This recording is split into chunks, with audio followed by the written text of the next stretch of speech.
이 수술만큼은 나이는 중요하지 않습니다. 이 부분은 시술로도 가능합니다. 안녕하세요. 드림프렌즈 여러분, 다시 돌아왔습니다. 성형외과 전문의 배한솔 원장입니다. 오늘도 눈밑 지방 재배치에 대해서 말씀드리려 하는데요. 눈밑 지방 재배치 수술이 보통은 중장년층에서 많이 수술하는 걸로 알려져 있는데 사실 특정 나이대만 있는 건 아닙니다. 눈밑 지방 재배치를 수술로 해결하는 경우가 있고, 그렇지 않고 필러나 리프팅, 레이저와 같은 시술로서 해결될 수 있는 경우가 있습니다. 그래서 오늘은 케이스별로 나눠서 알아보도록 하겠습니다. 원장님, 그러면 눈밑 지방 재배치 수술이 꼭 필요한 케이스는 뭔가요? 첫 번째, 눈밑이 볼록하거나 오히려 좀 들어가 있어서 퀭해 보이는 경우, 또는 눈밑 자체가 좀 울퉁불퉁해 보이는 경우가 있어요. 세 가지 경우 대부분의 원인이 눈밑 지방이기 때문에 그 지방을 재배치를 해줌으로써 뭉쳐있는 걸 펴주는 거죠. 그래서 눈밑 지방 재배치 수술을 하게 되면은 이 문제가 해결이 될 수가 있습니다. 그다음에 두 번째, 눈물 고랑이 모든 사람이 다 갖고 있는데요. 눈물 고랑이 깊어 보이는 경우가 있어요. 깊어 보이는 경우는 피부에까지 연결이 돼 있어서 진한 선으로 보이거든요. 그래서 이런 경우는 그 선을 풀어주고 그 아래로 눈밑 지방을 재배치를 해줌으로써 가려주기 때문에 이런 경우에도 눈밑 지방 재배치 수술을 하면 해결이 된다고 볼 수 있습니다. 마지막으로 세 번째는 저희가 흔히 다크서클이라고 하죠.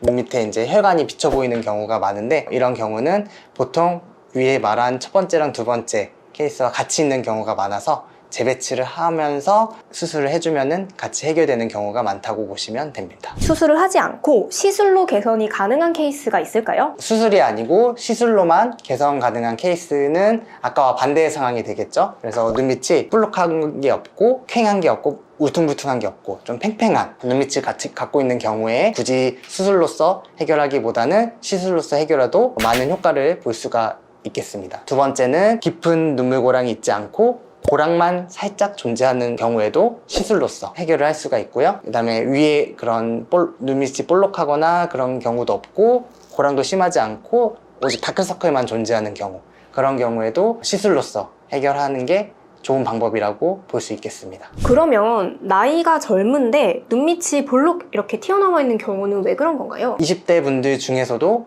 유독 눈밑이 볼록 많이 튀어나온 경우가 있어요. 20대 같은 경우는 이제 근육이나 피부, 경막 이런 조직들이 지방을 잡아주고 있는데 힘이 낮지 않고 팽팽한 상태거든요. 근데 그럼에도 불구하고 눈밑이 볼록한 이유는 선천적으로 눈밑 지방이 많은 경우라고 볼 수 있겠습니다. 그러면 이렇게 선천적으로 지방이 많은 경우들은 시간이 지나면서 조금 완화되기도 하나요? 그거는 사실 경우에 따라 조금 다르긴 한데요. 대부분 나이가 들면은 잡고 있던 조직들이 약해지기 때문에 지방들이 좀 위치를 좀 이동을 해서 좀 처지는 경우, 그래서 꺼지는 경우가 더 많다고 보시면 됩니다. 그래서 결국 눈밑이 선천적으로 볼록한 분들은 그래서 볼록한 지방은 해결을 해주시는 게 좋겠습니다. 그럼 나이가 들어서 눈밑이 볼록해지는 경우는 뭔가요? 나이가 들면 이제 후천적인 요인을 볼 수 있겠는데요. 저희가 나이가 들면 중력하에서 살기 때문에 피부가 처지죠.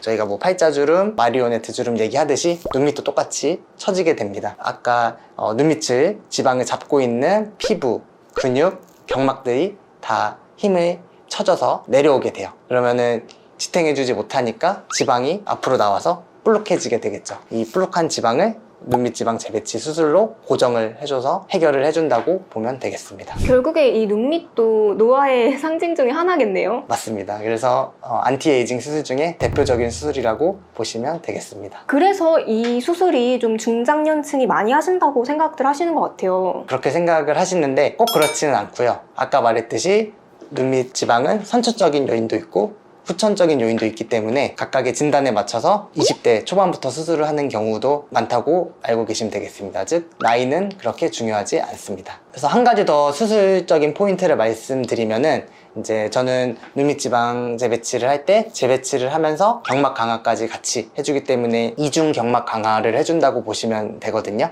그래서 젊은 경우에는 사실 재배치를 하게 되면은 재배치를 할 때 경막을 건들기 때문에 경막이 약간 느슨해져요. 그래서 경막 강화를 이제 그 느슨해진 거를 보충을 해준다 라고 보시면 되고, 후천적일 때는 이미 경막이 조금 더 느슨해져 있기 때문에 젊은 사람들보다는 조금 더 신경 써서 경막 강화를 조금 더 많이 해준다 라고 알고 계시면 되겠습니다. 그래서 오늘은 눈밑 수술에 대해서 다시 알아봤는데요. 눈 밑에 고민이 있는 분들은 나이는 큰 상관이 없다는 거를 다시 한번 말씀드리고요. 고민이 되시는 분들은 병원으로 찾아오셔서 성형외과 전문의와 한번 상담을 해보시면 될 것 같습니다. 지금까지 드림 성형외과 전문의 배한솔 원장이었습니다. 또 만나요.